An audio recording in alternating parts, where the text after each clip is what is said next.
I'm Sam Lincoln and welcome to my lab. So, photogrammetry normally refers to the process of using photography as a tool for measurement. What Hunton and I have been working with is a slightly different side of photogrammetry. Instead of using it to measure the distance between 2 points in a scaled photograph, we're taking photos from all angles of an object and then uploading that onto a computer so that it then stitches together the photos and leaves us with a 3D version of that object.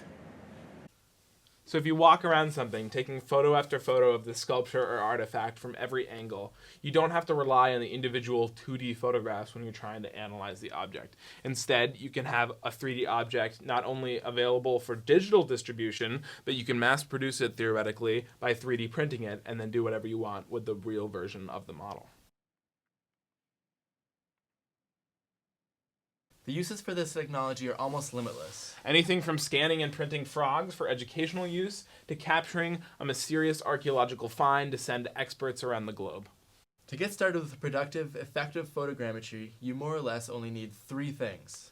You're going to want a computer, you're going to want a camera, and then you need a good photo setup.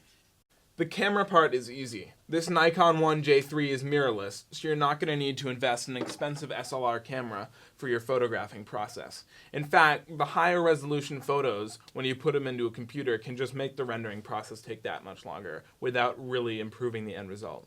The computer part of the process is a little more complicated. The easiest, most user-friendly software for this type of photogrammetry we found to be Autodesk Remake, which is only available on PC. The process of rendering photos to make the model, or stitching them together, is very resource intensive.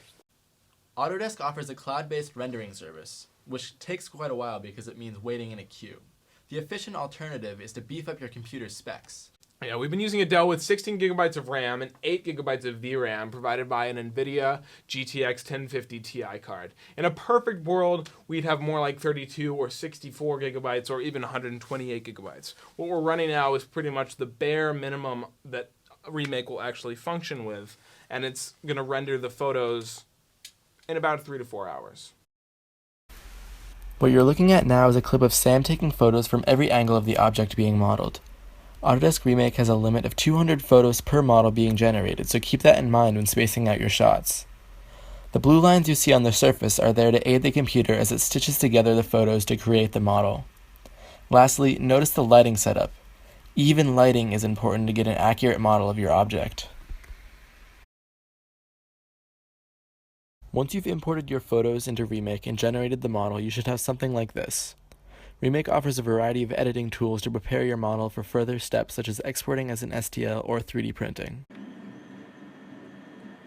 By using photogrammetry, we were able to create detailed and accurate models with an astonishing amount of the original texture preserved.